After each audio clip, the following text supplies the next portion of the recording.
ये साडी त्रासदी है कि असीं इन्नियां डिग्रियां पढ़ के भी, इन्नियां डिग्रियां करके भी सानूं ये दिन देखना पिया।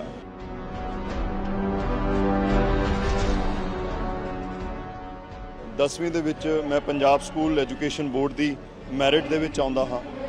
मेरा स्कूल 1924 का बनया होया सीगा जी। मैं पहला स्टूडेंट सीगा उहदा जिहड़ा मैरिट ते आया सीगा।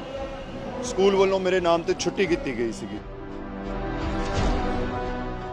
USA, Canada, Singapore, China, south Africa बुलाया जाता है। उधर दे रहे ना इधर दे रहे, ना सैलरी मिल रही है, रोज़गार प्राप्त पहला होया सीगा, बेरोज़गार बन चुके सीगे वो। जो सरकार ने बड़ी भयानक हरकत साडे नाल कीती, लाठी चार्ज होया, साडियां महिला सहायक प्रोफैसरां दे नाल बदसलूकी हुई, थाणिਆਂ ਦੇ ਵਿੱਚ ਸਾਨੂੰ 12 ਵਜੇ तक इलीगली डिटेन किया गया।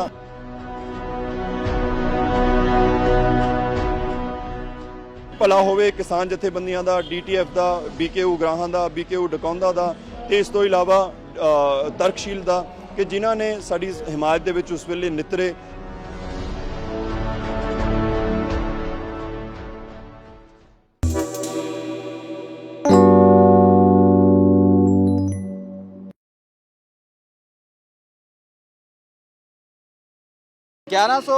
असिस्टेंट प्रोफैसर ते लाइब्रेरी की भर्ती दे विच अज कन्वीनर कर रहे, अज इस फ्रंट नूं चला रहे होर बहुत सारे आगू ने। डॉक्टर सुहेल मेरे नाल ने जिन्हां दा अपना एक वड्डा संघर्ष है तो उस संघर्ष नूं तुसीं सलाम करोगे, तुसीं सोचोगे भी हाँ ये वो नौजवान ने जिहड़े वाकई पंजाब दी करीब ने, पंजाब दा मान ने। सुहेल आपदी जिंदगी दे वो दसो, पढ़ाई कित्थों कीती, कित्थे तक पहुँचे? मैं मलेरकोटला के एक सरकारी स्कूल चों पढ़िया जी, अर्ध सरकारी स्कूल चों। टाटा फटियां ते बह के असी अपनी पढ़ाई शुरू की। टीचर चंगे मिले सानू, क्योंकि उस वेले सरकारी कॉलेजां दा, सरकारी स्कूलों का यह हाल नहीं सीगा जिहड़ा अज असी देखते हैं। टीचरां दी घाट पक्षों, चंगे टीचरां दी घाट पक्षों मेरी पढ़ाई उस स्कूल च शुरू हुंदी है। 10वीं दे विच मैं पंजाब स्कूल एजुकेशन बोर्ड की मैरिट दे विच आउंदा हाँ। मेरा स्कूल 1924 का बनया होया सीगा जी। मैं पहला स्टूडेंट सीगा उहदा जिहड़ा मैरिट ते आया सीगा। स्कूल वालों मेरे नाम ते छुट्टी की गई सीगी जी। 12वीं दे विच मैं उसे परफॉर्मेंस नूं अपने टीचर दे सदका फिर रिपीट करदा। आर्ट्स दे विच मैं पंजाब टॉप करदा, पंजाब स्कूल एजुकेशन बोर्ड तो। फिर एक मध्यवर्गी परिवार चों आया सीगा तो चलो बड़ी मुश्किल होंदी है बच्चे नूं एक चंगी शिक्षा दे लई, सिक्ख्या दे लई बाहर भेजना। तो लेकिन मापिया ने तंगी तुरशी दे विच भी उन्होंने मैनू चंडीगढ़ भेजा। उत्थे सरकारी कॉलेज दे विच मैं अपनी पढ़ाई पूरी की, ग्रैजुएशन उत्थों की। फिर मैं MA दे लई पंजाब यूनिवर्सिटी चंडीगढ़ मेरी उत्थे एडमिशन हो जाती है। MA करते हुए मैं लोक प्रशासन दे विच UGC नैट ते JRF की प्रीख्या मुढ़ले पोजीशन ते मैं इंडिया दे विचों क्लीयर करता हाँ। तो मैनू MA फर्स्ट ईयर दे विच ही जिहड़ा वजीफा है JRF का वो लग जाता है। हालांकि वो PhD ਲਈ ਹੁੰਦਾ है, PhD की शुरुआत तो मिलता है पर वो कन्फर्मेशन MA दे विच ही हो जाती है।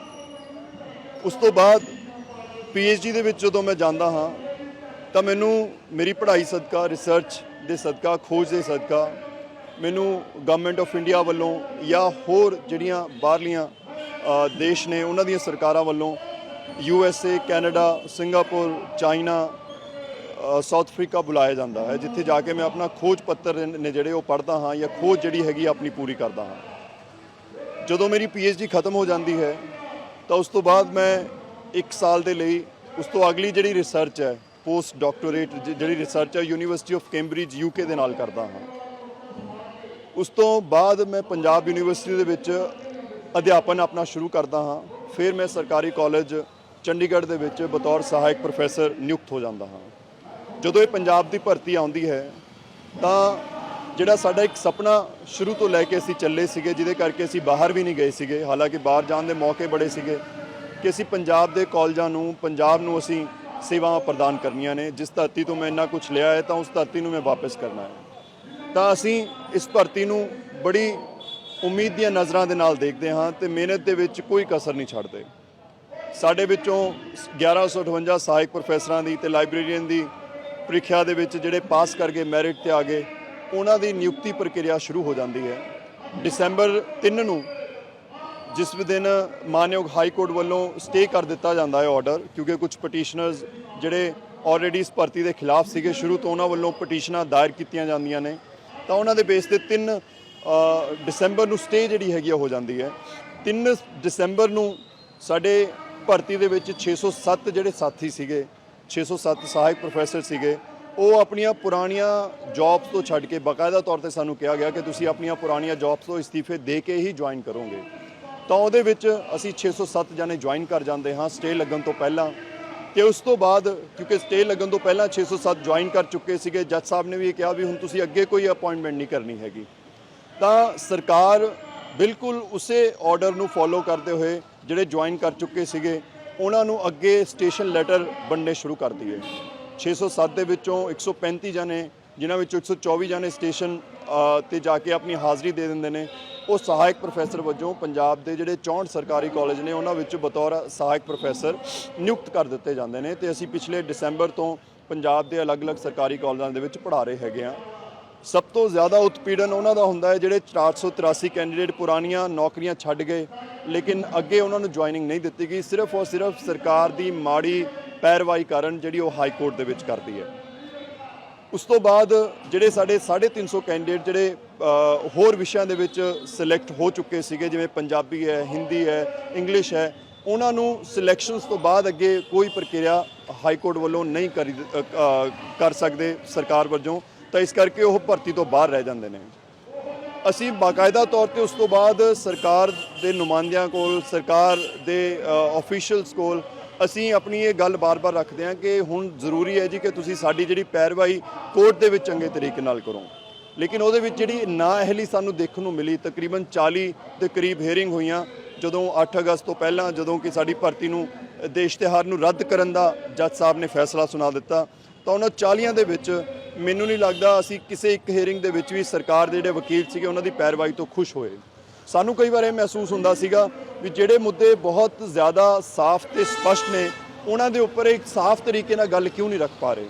ਜੇ ਮੈਂ ਭਰਤੀ ਦੀ ਗੱਲ ਕਰਾਂ ਤਾਂ 2-3 ਮੁੱਦੇ ਸੀਗੇ ਜਿਹੜੇ ਮੁੱਖ ਤੌਰ ਤੇ ਵਿਚਾਰੇ ਗਏ ਸੀਗੇ ਵੀ ਇਹ PPSC ਦੇ ਘੇਰੇ ਤੋਂ ਬਾਹਰ ਕੱਢੀਆਂ ਹੋਈਆਂ ਨੇ, ਬਾਹਰ ਕੀਤੀਆਂ ਗਈਆਂ ਨੇ, ਨਹੀਂ ਕਰਨੀਆਂ ਚਾਹੀਦੀਆਂ ਸੀਗੀਆਂ। ਤਾਂ ਸੰਵਿਧਾਨ ਸਾਨੂੰ ਇਸ ਚੀਜ਼ ਦੀ ਇਜਾਜ਼ਤ ਦਿੰਦਾ ਹੈ, ਸਰਕਾਰ ਨੂੰ ਇਜਾਜ਼ਤ ਦਿੰਦਾ ਹੈ, ਸੂਬਾ ਸਰਕਾਰ ਨੂੰ ਇਜਾਜ਼ਤ ਦਿੰਦਾ ਹੈ ਕਿ ਉਹ ਇੱਕ ਪ੍ਰੋਸੈਸ ਪੂਰਾ ਕਰਕੇ ਉਹਨਾਂ ਤੋਂ ਭਰਤੀ ਬਾਹਰ ਕੱਢ ਸਕਦੀ ਹੈ। ਤੇ ਉਸ ਦੇ ਵਿੱਚ ਵੀ ਸਰਕਾਰ ਵੱਲੋਂ ਨੋਟੀਫਿਕੇਸ਼ਨ ਜਿਹੜੀ ਸੀਗੀ, ਗਜ਼ਟ ਨੋਟੀਫਿਕੇਸ਼ਨ, ਉਹ ਨਵੀਂ ਸਰਕਾਰ ਵੱਲੋਂ ਜਾਰੀ ਕਰ ਦਿੱਤੀ ਗਈ ਸੀ। ਪੁਰਾਣੀ ਸਰਕਾਰ ਵੇਲੇ ਉਹ ਪ੍ਰੋਸੈਸ ਸ਼ੁਰੂ ਹੋ ਚੁੱਕਿਆ ਸੀਗਾ। ਫਿਰ UGC ਦੇ ਨਿਯਮਾਂ ਨੂੰ ਲੈ ਕੇ ਗੱਲ ਹੋਈ ਸੀਗੀ, ਤਾਂ ਉਹਦੇ ਵਿੱਚ ਵੀ ਆਲਰੇਡੀ ਸੁਪਰੀਮ ਕੋਰਟ ਦੀਆਂ ਜਜਮੈਂਟਸ ਨੇ, ਡਿਵੀਜ਼ਨ ਬੈਂਚ ਦੀਆਂ ਜਜਮੈਂਟ ਨੇ, ਜਿਹਦੇ ਵਿੱਚ ਇਹ ਕਿਹਾ ਗਿਆ ਕਿ UGC ਦੀ ਜਿਹੜੀ ਬੇਸਿਕ ਕੁਆਲੀਫਿਕੇਸ਼ਨ ਹੈ ਉਹਨੂੰ ਅੱਖੋਂ ਉਹਲੇ ਨਹੀਂ ਕੀਤਾ ਜਾ ਸਕਦਾ। ਬਾਕੀ ਜਿਹੜੀਆਂ ਉਹਦੀਆਂ ਕੁਆਲੀਫਿਕੇਸ਼ਨਸ ਨੇ ਉਹ ਸਰਕਾਰ ਦੇ ਉੱਪਰ, ਇਹ ਉਹਦੀ ਆਜ਼ਾਦੀ ਦੇ ਉੱਪਰ ਅੰਕੁਸ਼ ਲੱਗ ਜਾਂਦਾ ਹੈ, ਤਾਂ ਉਹ ਆਪਣੇ ਮੁਤਾਬਿਕ ਉਸ ਨੂੰ ਦੇਖ ਸਕਦੀ ਹੈਗੀ ਹੈ। ਤੇ UGC ਦੇ ਨਿਯਮ ਇਸ ਭਰਤੀ ਦੇ ਵਿੱਚ ਵੀ ਫੋਲੋ ਕੀਤੇ ਗਏ ਸੀਗੇ। ਇਸ ਤੋਂ ਇਲਾਵਾ 5 ਨੰਬਰ ਦਾ ਇੱਕ ਮਸਲਾ ਸੀਗਾ ਕਿ 5 ਨੰਬਰ ਪਹਿਲਾਂ ਦੇਣੇ ਸੀਗੇ ਜਿਹੜੇ ਆਲਰੇਡੀ ਪੰਜਾਬ ਦੇ ਸਰਕਾਰੀ ਕਾਲਜਾਂ ਦੇ ਵਿੱਚ guest faculty, ad hoc teachers, part time teacher ਪੜ੍ਹਾ ਰਹੇ ਸੀਗੇ, ਤਾਂ ਸਰਕਾਰ ਨੇ ਇੱਕ ਅਧਿਨਿਯਮ ਦੇ ਤਹਿਤ ਉਹਨੂੰ ਵਾਪਸ ਲੈ ਲਿਆ। ਜਦੋਂ 8 ਅਗਸਤ ਤੋਂ ਪਹਿਲਾਂ ਜਾਂ 8 ਅਗਸਤ ਤੋਂ ਬਾਅਦ ਜਦੋਂ ਇਹ ਵਿਸਤ੍ਰਿਤ ਫੈਸਲਾ 16 ਸੈਪਟੈਂਬਰ ਨੂੰ ਨਹੀਂ ਆਇਆ ਸੀਗਾ, ਸਾਡੀ ਸਰਕਾਰ ਨਾਲ ਬਾਰ-ਬਾਰ ਜਦੋਂ ਇਨਫਾਰਮਲ ਚੈਨਲਸ ਦੇ ਥਰੂ ਗੱਲ ਕਰ ਰਹੀ ਸੀ, ਫਾਰਮਲੀ ਤਾਂ ਉਹ ਸਾਨੂੰ ਕਦੇ ਮਿਲੇ ਨਹੀਂ, ਇਨਫਾਰਮਲੀ ਜਦੋਂ ਗੱਲਬਾਤ ਚੱਲ ਰਹੀ ਸੀਗੀ ਤਾਂ ਸਰਕਾਰ ਬਾਰ-ਬਾਰ ਇਹ ਕਹਿ ਰਹੀ ਸੀ 5 ਨੰਬਰ ਕਰਕੇ ਸ਼ਾਇਦ ਭਰਤੀ ਰੱਦ ਹੋਈ ਹੈ। ਬਟ ਜਦੋਂ ਵਿਸਤ੍ਰਿਤ ਫੈਸਲਾ 16 ਸੈਪਟੈਂਬਰ ਨੂੰ ਆ ਜਾਂਦਾ ਹੈ ਤਾਂ ਉਹਦੇ ਵਿੱਚ ਜੱਜ ਸਾਹਿਬ ਉਸ ਮਸਲੇ ਨੂੰ ਨਾ ਤਾਂ ਵਿਚਾਰਦੇ ਹਨ, ਤੇ ਜੇ ਉਹਦੇ ਬਾਰੇ ਕੋਈ ਟਿੱਪਣੀ ਦਿੰਦੇ ਹਨ ਤਾਂ ਉਹ ਕਹਿੰਦੇ ਨੇ ਵੀ ਇਹ ਬੜਾ ਨੋਵਲ ਸਟੈਪ ਸੀਗਾ ਜਿਹੜਾ ਬਹੁਤ ਦੇਰੀ ਨਾਲ ਲਿਆ ਗਿਆ, ਪਰ ਜਿਹਨੇ ਦੇਰੀ ਨਾਲ ਹੋਣ ਕਰਕੇ ਸਿਰਫ ਪਟੀਸ਼ਨਾਂ ਦੇ ਵਾਧੇ ਦੇ ਵਿੱਚ ਹੀ ਭੂਮਿਕਾ ਨਿਭਾਈ, ਤਾਂ ਇਹ ਇੰਨੀ ਕੁ ਟਿੱਪਣੀ ਉਹ ਕਰਦੇ ਹਨ। ਤਾਂ ਸਾਨੂੰ ਇੱਕ ਆਸ ਜਗਦੀ ਹੈ ਵੀ ਹੁਣ ਤਾਂ ਸਰਕਾਰ ਕਹੇਗੀ, ਕਿਉਂਕਿ ਉਹਨਾਂ ਨੇ ਕਿਹਾ ਕਿ 5 ਨੰਬਰ ਵਾਲਾ ਮੁੱਦਾ ਸੀਗਾ, ਉਹ ਮੁੱਦਾ ਵਿਚਾਰਿਆ ਨਹੀਂ ਗਿਆ ਹੈਗਾ, ਤਾਂ ਹੁਣ ਤਾਂ ਅੱਗੇ ਪੈਰਵਾਈ ਲਈ ਆਏਗੀ। ਕਿਉਂਕਿ 607 ਬੰਦੇ ਨੇ ਜਿਹੜੇ ਉਹ ਪੁਰਾਣੀਆਂ ਜੌਬਸ ਤੋਂ ਰਿਜ਼ਾਈਨ ਕਰੀ ਬੈਠੇ ਨੇ, ਉਹਨਾਂ ਦੇ ਵਿੱਚੋਂ 483 ਨੇ ਨਾ ਉਧਰ ਦੇ ਰਹੇ ਨਾ ਇੱਧਰ ਦੇ ਰਹੇ, ਨਾ ਸੈਲਰੀ ਮਿਲ ਰਹੀ ਹੈ, ਰੋਜ਼ਗਾਰ ਪ੍ਰਾਪਤ ਪਹਿਲਾਂ ਹੋਇਆ ਸੀਗਾ, ਬੇਰੋਜ਼ਗਾਰ ਬਣ ਚੁੱਕੇ ਸੀਗੇ ਉਹ। ਠੀਕ ਹੈ ਜੀ, ਤਾਂ ਸਾਨੂੰ ਲੱਗਿਆ ਸੀਗਾ ਵੀ ਹੁਣ ਤਾਂ ਇਹ ਪੈਰਵਾਈ ਕਰੇਗੀ, ਪੈਰਵਾਈ ਨਹੀਂ ਹੁੰਦੀ। 19 ਤਾਰੀਖ ਨੂੰ ਅਸੀਂ ਇੱਥੇ ਆਉਣੇ ਆ, 8 ਅਗਸਤ ਤੋਂ ਬਾਅਦ ਵੀ ਅਸੀਂ ਇੱਕ ਧਰਨਾ 15 ਅਗਸਤ ਨੂੰ ਅਸੀਂ ਲੁਧਿਆਣੇ ਲਗਾਇਆ ਸੀਗਾ, ਉਸ ਤੋਂ ਬਾਅਦ ਅਸੀਂ 28 ਅਗਸਤ ਨੂੰ ਸੰਗਰੂਰ ਵਿਖੇ ਲਗਾਇਆ ਸੀਗਾ, 16 ਸੈਪਟੈਂਬਰ ਨੂੰ ਜਜਮੈਂਟ ਆਉਣ ਤੋਂ ਬਾਅਦ 19 ਸੈਪਟੈਂਬਰ ਨੂੰ ਅਸੀਂ ਬਰਨਾਲਾ ਵਿਖੇ ਆ ਜਾਂਦੇ ਹਾਂ। ਲੇਕਿਨ ਉਸ ਦਿਨ ਜਿਸ ਦਿਨ ਸਾਡੇ ਨਾਲ ਜੋ ਘਟਨਾਕ੍ਰਮ ਹੋਇਆ, ਜੋ ਸਰਕਾਰ ਨੇ ਬੜੀ ਭਿਆਨਕ ਹਰਕਤ ਸਾਡੇ ਨਾਲ ਕੀਤੀ, ਲਾਠੀ ਚਾਰਜ ਹੋਇਆ, ਸਾਡੀਆਂ ਮਹਿਲਾ ਸਹਾਇਕ ਪ੍ਰੋਫੈਸਰਾਂ ਦੇ ਨਾਲ ਬਦਸਲੂਕੀ ਹੋਈ, ਥਾਣਿਆਂ ਦੇ ਵਿੱਚ ਸਾਨੂੰ 12 ਵਜੇ ਤੱਕ ਇਲੀਗਲੀ ਡਿਟੇਨ ਕੀਤਾ ਗਿਆ ਤੇ ਉਸ ਤੋਂ ਬਾਅਦ ਵੀ ਸ਼ਰਤੀਆ ਤੌਰ ਤੇ ਸਾਨੂੰ ਜਿਹੜਾ ਰਿਹਾ ਕਰਨ ਦੇ ਜਿਹੜੇ ਆਰਡਰ ਸੀਗੇ ਉਹ ਜਾਰੀ ਕੀਤੇ ਗਏ। ਲੇਕਿਨ ਭਲਾ ਹੋਵੇ ਕਿਸਾਨ ਜਥੇਬੰਦੀਆਂ ਦਾ, DTF ਦਾ, BKU ਉਗਰਾਹਾਂ ਦਾ, BKU ਡਕੌਂਦਾ ਦਾ ਤੇ ਇਸ ਤੋਂ ਇਲਾਵਾ ਤਰਕਸ਼ੀਲ ਦਾ, ਕਿ ਜਿਨ੍ਹਾਂ ਨੇ ਸਾਡੀ ਹਿਮਾਇਤ ਦੇ ਵਿੱਚ ਉਸ ਵੇਲੇ ਨਿਤਰੇ ਤੇ ਪੰਜਾਬ ਦੇ ਸਭ ਤੋਂ ਪੜ੍ਹੇ ਲਿਖੇ ਵਰਗ ਨੂੰ ਜਿਹੜਾ ਕਿ ਗੈਰ ਕਾਨੂੰਨੀ ਤੌਰ ਤੇ ਡਿਟੇਨ ਕੀਤਾ ਗਿਆ ਸੀਗਾ, ਉਹਨਾਂ ਨੂੰ ਬਿਨਾਂ ਸ਼ਰਤ ਤੋਂ ਰਿਹਾ ਕਰਵਾਇਆ। ਇਹ ਸਾਡੀ ਤਰਾਸਦੀ ਹੈ ਕਿ ਅਸੀਂ ਇੰਨੀਆਂ ਡਿਗਰੀਆਂ ਪੜ੍ਹ ਕੇ ਵੀ, ਇੰਨੀਆਂ ਡਿਗਰੀਆਂ ਕਰਕੇ ਵੀ ਸਾਨੂੰ ਇਹ ਦਿਨ ਦੇਖਣਾ ਪਿਆ। ਕਈ ਵਾਰ ਇਹ ਸਮਝਿਆ ਜਾਂਦਾ ਕਿ ਜਿਹੜਾ ਜ਼ਿਆਦਾ ਪੜ੍ਹਿਆ ਲਿਖਿਆ ਹੁੰਦਾ ਹੈ ਉਹ ਡਰਾਕਲ ਵੀ ਹੁੰਦਾ ਹੈ, ਉਹ ਸ਼ਾਇਦ ਹਾਲਾਤਾਂ ਨੂੰ ਉਹਨੇ ਅੱਗੇ ਆ ਕੇ ਫੇਸ ਕਰਨ ਦੇ ਵਿੱਚ ਉਨੀ ਸ਼ਕਤੀ ਨਹੀਂ ਰੱਖਦਾ ਹੈ, ਸਿਰਫ ਗੱਲਬਾਤ ਤੱਕ ਹੀ ਰੱਖਦਾ ਹੈ। ਤਾਂ ਉਸਦੇ ਜੋ ਉਸ ਦਿਨ ਜ਼ਬਰ ਜ਼ੁਲਮ ਕੀਤਾ ਗਿਆ ਉਸ ਦੇ ਖਿਲਾਫ ਅਸੀਂ ਅੱਜ ਆਪਣੀ ਆਵਾਜ਼ ਬੁਲੰਦ ਕਰਨ ਆਏ ਸੀ ਕਿ ਅਸੀਂ ਉਹ ਨਹੀਂ ਹੈਗੇ ਜਿਹੜੇ ਤੁਹਾਡੇ ਡੰਡਿਆਂ ਤੋਂ ਡਰ ਜਾਾਂਗੇ, ਤੁਹਾਡੇ ਗਲਤ ਤਰੀਕੇ ਨਾਲ ਕੀਤੇ ਹੋਏ ਪਰਚਿਆਂ ਤੋਂ ਡਰ ਜਾਾਂਗੇ ਜਾਂ ਫਿਰ ਤੁਹਾਡੀਆਂ ਗਿੱਦੜ ਭਾਪੀਆਂ ਤੋਂ ਡਰ ਜਾਾਂਗੇ। ਅਸੀਂ ਪੰਜਾਬ ਦਾ ਪੜ੍ਹਿਆ ਲਿਖਿਆ ਵਰਗ ਹੈਗੇ ਆ, ਅਸੀਂ ਪੰਜਾਬ ਨੂੰ ਬਚਾਉਣ ਦੀ ਲੜਾਈ ਦੇ ਵਿੱਚ ਸ਼ਾਮਿਲ ਹੋਏ ਹਾਂ, ਪੰਜਾਬ ਦੇ ਸਰਕਾਰੀ ਕਾਲਜਾਂ ਨੂੰ ਸੁਰਜੀਤ ਕਰਨ ਦੀ ਲੜਾਈ ਦੇ ਵਿੱਚ ਅਸੀਂ ਸ਼ਾਮਿਲ ਹੋਏ ਹਾਂ। ਅਸੀਂ ਇਸ ਭਰਤੀ ਨੂੰ ਜਦ ਤੱਕ ਇਹ ਪੂਰੀ ਨਹੀਂ ਹੁੰਦੀ ਅਸੀਂ ਪੱਕੇ ਤੌਰ ਤੇ ਇੱਥੇ ਹੀ ਬੈਠੇ ਰਵਾਂਗੇ, ਇੱਥੇ ਹੀ ਆਵਾਂਗੇ ਤੇ ਇੱਥੇ ਹੀ ਅਸੀਂ ਹਮੇਸ਼ਾ ਜੁਟੇ ਰਵਾਂਗੇ। ਹੁਣ ਸਾਡਾ ਜਿਹੜਾ ਇਹ ਪ੍ਰੋਟੈਸਟ ਹੈ ਉਹ ਨਾ ਸਿਰਫ ਸਾਡੀ ਲੜਾਈ ਬਣ ਚੁੱਕਿਆ ਹੈ ਬਲਕਿ ਇਹ ਪੰਜਾਬ ਦੇ ਹੋਰ ਜਿਹੜਾ ਬੁੱਧੀਜੀਵੀ ਵਰਗ ਹੈਗਾ ਉਹਨਾਂ ਦੀ ਵੀ ਲੜਾਈ ਬਣ ਚੁੱਕਿਆ ਹੈਗਾ, ਪੰਜਾਬ ਦੇ ਕਿਸਾਨ ਜਥੇਬੰਦੀਆਂ ਦੀ ਲੜਾਈ ਬਣ ਚੁੱਕਿਆ ਹੈ, ਮਜ਼ਦੂਰ ਜਿਹੜੀਆਂ ਜਥੇਬੰਦੀਆਂ ਨੇ ਉਹਨਾਂ ਦੀ ਲੜਾਈ ਬਣ ਚੁੱਕਿਆ ਹੈ, ਜਿਹੜੀ ਵਿਦਿਆਰਥੀ ਜਥੇਬੰਦੀਆਂ ਨੇ ਉਹਨਾਂ ਦੀ ਲੜਾਈ ਬਣ ਚੁੱਕਿਆ ਤੇ ਅੱਜ ਇੱਥੇ ਸਾਡੇ ਕੋਲ ਤਕਰੀਬਨ 25 ਦੇ ਕਰੀਬ ਜਿਹੜੀਆਂ ਇਹ ਜਥੇਬੰਦੀਆਂ ਨੇ, ਕਿਸਾਨ ਜਥੇਬੰਦੀਆਂ, ਮੁਲਾਜ਼ਮ ਜਥੇਬੰਦੀਆਂ, ਮਜ਼ਦੂਰ ਜਥੇਬੰਦੀਆਂ ਜਾਂ ਸਟੂਡੈਂਟ ਜਥੇਬੰਦੀਆਂ ਜਾਂ ਬੁੱਧੀਜੀਵੀ ਵਰਗ ਨਾਲ ਜੁੜੀਆਂ ਹੋਈਆਂ ਜਥੇਬੰਦੀਆਂ, ਅਧਿਆਪਕ ਜਥੇਬੰਦੀਆਂ ਪਹੁੰਚੀਆਂ ਹਨ, ਜਿਨ੍ਹਾਂ ਨੇ ਸਾਨੂੰ ਇਹ ਭਰੋਸਾ ਦਿੱਤਾ ਹੈ ਕਿ ਆਉਣ ਵਾਲੀ ਲੜਾਈ ਦੇ ਵਿੱਚ ਉਹ ਸਾਡੇ ਨਾਲ ਮੋਢੇ ਤੇ ਮੋਢਾ ਜਿਹੜਾ ਹੈਗਾ ਉਹ ਲਗਾ ਕੇ ਖੜਨਗੇ, ਨਾ ਸਿਰਫ ਆਪਣੀ ਹਮਾਇਤ ਦੇਣਗੇ ਬਲਕਿ ਆਪਣਾ ਸਹਿਯੋਗ ਵੀ ਦੇਣਗੇ। ਤਾਂ ਅਸੀਂ ਇਸ ਲੜਾਈ ਨੂੰ ਹੋਰ ਵੱਡਾ ਕਰਾਂਗੇ ਜੇ ਸਰਕਾਰ ਸਾਡੀ ਗੱਲ ਨਹੀਂ ਸੁਣਦੀ ਹੈਗੀ। ਇਹ ਉਹ ਸਰਕਾਰ ਹੈ ਜਿਹੜੀ ਇਹਨਾਂ ਵਾਅਦਿਆਂ ਤੇ ਇਸ ਵੇਲੇ ਇਹਦੇ ਵਿੱਚ ਆਈ ਸੀਗੀ, ਸੱਤਾ ਦੇ ਵਿੱਚ ਆਈ ਸੀ ਕਿ ਅਸੀਂ ਸਿੱਖਿਆ ਨੂੰ, ਅਸੀਂ ਸਿਹਤ ਨੂੰ ਸਾਂਭਾਂਗੇ, ਪਰ ਇਹਨਾਂ ਦੀ ਕਰਨੀ ਤੇ ਕਹਿਣੀ ਦੇ ਵਿੱਚ ਸਾਨੂੰ ਜਿਹੜਾ ਫਰਕ ਹੈ ਉਹ ਸਾਫ਼ ਨਜ਼ਰ ਆ ਰਿਹਾ ਹੈ।